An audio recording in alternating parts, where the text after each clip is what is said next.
Kita masih tetap di Edukasi Natuna Podcast bersama tamu istimewa kita yaitu Pak Harken ya. Alhamdulillah.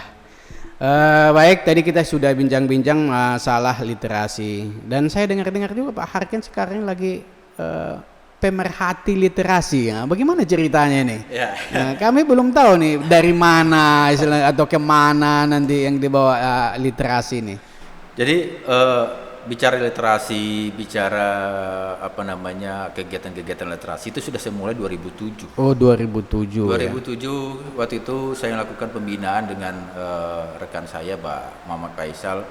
Itu pembinaan TBM di desa Bunguran Batubi. Iya, 2007 itu. 2007. TBM Jabaluhut namanya. Kami sudah merintis dari 2007. Iya. Nah, akhirnya dengan berjalannya waktu, hari ini teman-teman TBM sudah banyak terbentuk di desa-desa, di komunitas-komunitas, ada rumah baca, ada pojok baca. Ini sudah berapa kecamatan di Natunanya ada? Hari ini yang TBM TBM dan rumah baca yang sudah bergabung di Forum Taman Bacaan Masyarakat itu ada 16. Nah, kan forum ini kan tempat gabungan wadahnya lah. TBM, rumah baca, pojok baca, kita bersatu. Tujuannya itu tadi bagaimana membudayakan. Ya. Kalau saya lihat di kecamatan-kecamatan memang sudah ada perpustakaan yang beda dikelola kecamatan itu apa hubungannya gitu? Beda. Kalau TBM ini sifatnya partisipatif. Oh, partisipatif. Ya. Kalau perpustakaan desa itu yang dibentukkan itu berdasarkan regulasi. Oh, regulasi. Ya, kalau kita bicara Undang-Undang 42 tahun 2007 tentang perpustakaan itu ada perpustakaan daerah, perpustakaan nasional, sampailah perpustakaan desa. Tapi kita hari ini lebih pada konsepnya partisipatif dari rekan-rekan dari penggiat-penggiat literasi. Jadi bukan sekarang saja nih, sudah 2007 kita rintisnya nih. Nah, hari ini kita mulai secara semangat teman-teman, ayo kita buat forum. Nah, forum ini secara berjenjang juga. Secara nasional ada forum TBM di pengurus pusat, di wilayah ada pengurus wilayah, di daerah itu namanya di kabupaten kota pengurus daerah. Nah, kita di pengurus pusat itu kita dibentuk tahun 2005, 11 Juli 2005. Wilayah, nah kita di Natuna ini baru terbentuk di 25 Desember 2019. Hari ini sudah tersebar, ada yang di Pulau Laut, ada di Pulau Tiga, ada di Bunguran Barat, ada di Sedar Baru, dan juga ada di Ranai Kota ini sudah tersebar. Gitu. Kita kan tahu bahwa sekarang ini siswa-siswa kita atau generasi muda kita ini dia lebih cenderung dengan melihat HP saja, di Android saja membacanya. Sekarang bagaimana istilahnya kegiatan-kegiatan di TBM itu sendiri?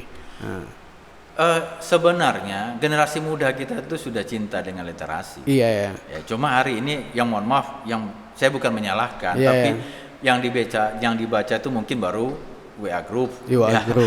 Tapi hal-hal yang hari ini untuk meningkatkan kemampuan intelektual, wawasan mereka itu masih.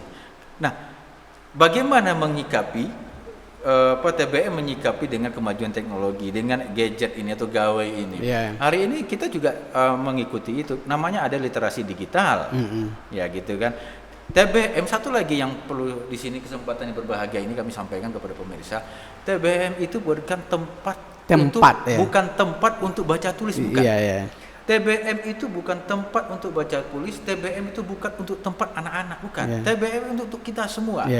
Nah, hari ini kita sudah melakukan pemberdayaan di TBM. Sudah bicara masalah UMKM di TBM. Contohnya kemarin kita buat kegiatan. Hari ini kan di forum TBM Kabupaten Natuna ini ada program unggulan namanya Satu Hari Literasi. Satu Hari Literasi itu program yang dilakukan pertemuan penggiat literasi TBM Rumah Baca itu 3 bulan sekali. Kemarin kita lakukan di bulan Maret di Desa Mekarjaya, TBM Taman Ilmu. Nah, di TBM itu diajarkan bagaimana anak melek teknologi, diajarkan pemberdayaan ekonomi. Hari ini kalau kita lihat pemerintah sedang melakukan kampanye untuk sampah plastik, penggunaan sampah plastik. Oh, berarti di situ di TBM itu ada sarana-sarana pelatihan, pendidikan gitu. Tidak pada konteks baca tulis saja. Hari ini yang itu terjadi. Nah, siapa yang ada di forum? Ya penggiat literasi. Ya yang punya TBM, yang punya rumah baca, yang pemikir-pemikir hari ini konsen terhadap pendidikan. Ayo. Karena begini. Kita ingin juga menjawab tantangan yang hari ini ada yang kita hadapi, perkembangan zaman. Makanya di desa itu fasilitas ada, regulasi mendukung. Tadi kan hari ini banyak juga alhamdulillah teman-teman kepala desa yang sudah menghubungi saya mendukung ya gerakan-gerakan literasi di desa itu. Luar biasa sudah. Nah, cari contoh TBM yang TBM di Taman Ilmu di Desa Mekarjaya itu. Mereka sudah membuat suatu sederhana memang pengganti pipet. Kalau kita hari pipet memakai masih sedotan plastik. Hari ini sudah dibuat dari bambu. Dari bambu ya. Dari bambu. Dan itu punya nilai ekonomis. Dan sudah banyak juga yang memesan. Jadi sekali lagi TBM itu bukan sekali lagi tempat baca tulis bukan. Betul. Nah, hari kesempatan yang berbahagia nih saya sampaikan bahwasannya di situ juga banyak penggiat penggiat literasi budaya hari ini. Saya menyampaikan ke teman-teman yang ada TBM coba diangkat mengenai literasi budaya di tempat TBM Anda ada. Kenapa begitu? Hari ini kita sebagai bangsa itu dulu yang kita banggakan kita bangsa berbudaya, tapi hari ini budaya-budaya itu dengan perkembangan zaman ini sudah mulai terkikis. Contoh begini, Pak. Saya merantau ke sini tahun 2005. Nah, saya mengetahui karakter dan kearifan lokal Natuna dari buku namanya Ilun Anak Natuna. Itu ditulis oleh sastrawan kita almarhum Idrus M. Tahar. Kita banyak sastrawan loh. Ada BM Yasin. Betul. Ada Samsul Hilal. Itu sudah almarhum semua. Itu tulisan-tulisan beliau hari ini masih relevan. Itu bicara kearifan lokal. Ilun Anak Natuna itu bicara kearifan lokal Natuna. Bagaimana musim utara? Saya dulu datang di sini bulan November, kok hujannya rintik-rintik tapi sering. Oh, kirain udah musim utara. Itu saya ketahui dari buku. Makanya apapun hari ini saya bilang, apapun tidak bisa, kemajuan teknologi itu tidak bisa menggantikan peran buku bagi saya seperti itu. Kenapa? Buku itu dibawa kemana saja bisa.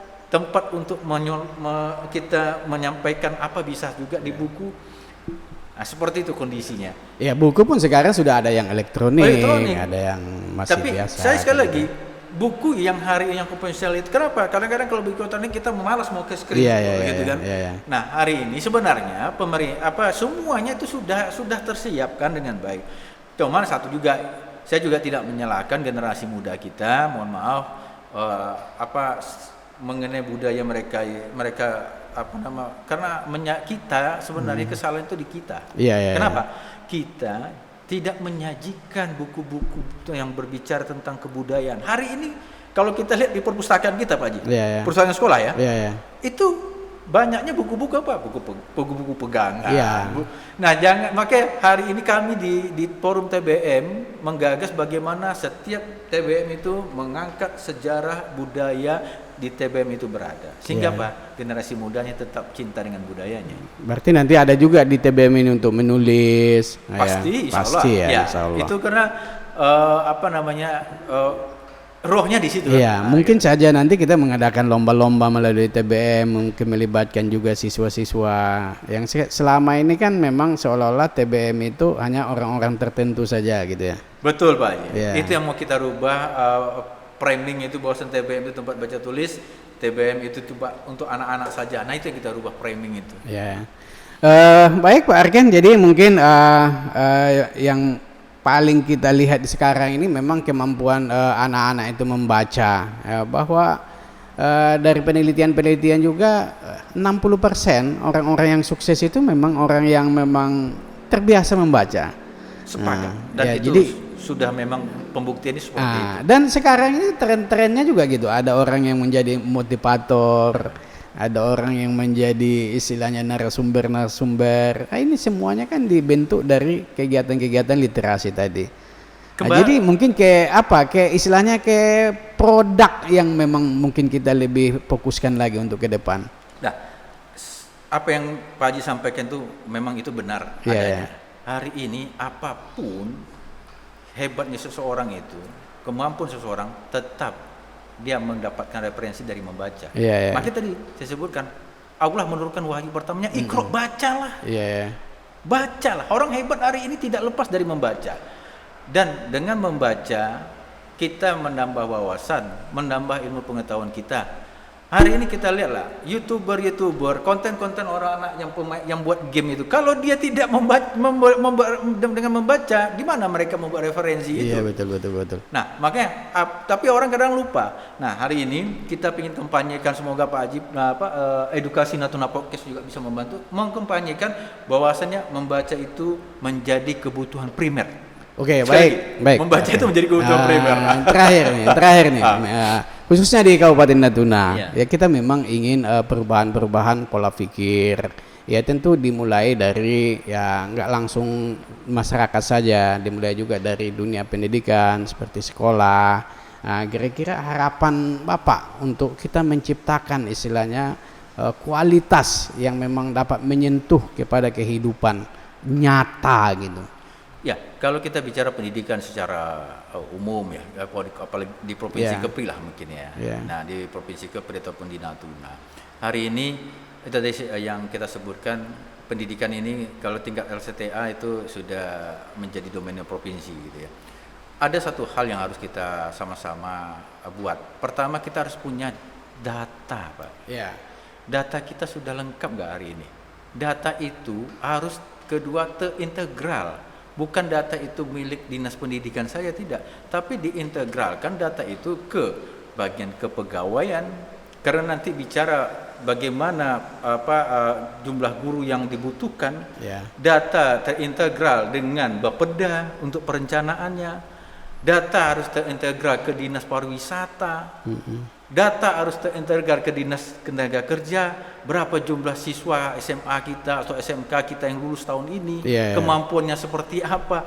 Nah, makanya harus punya data, harus terintegral ya, dan harus terencana dalam penyelesaian permasalahannya. Hari ini kita punya data enggak?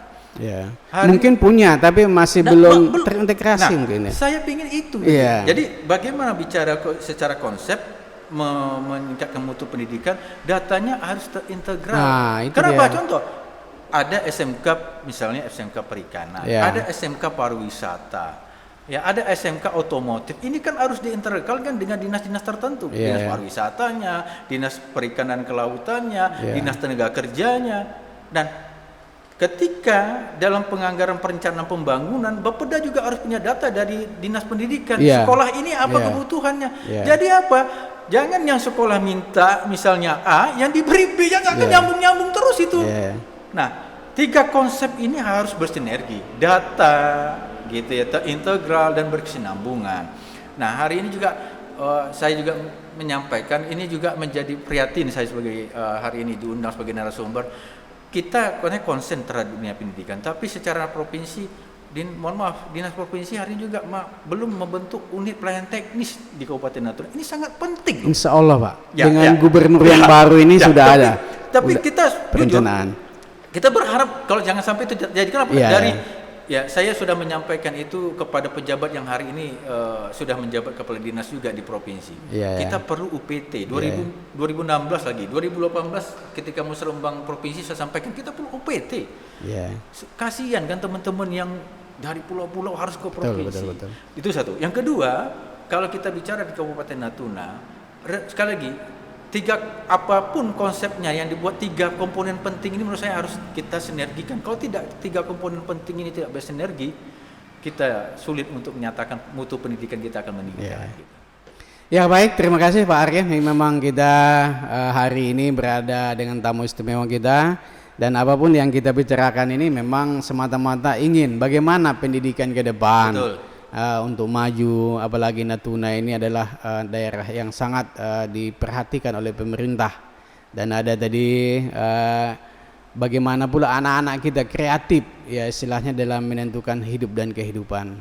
Jadi kita harapkan mari kita sama-sama menggalang literasi ya, sehingga pendidikan berkualitas Natuna maju. Salam literasi. Terima kasih Pak Ken. Assalamualaikum warahmatullahi wabarakatuh. Salam.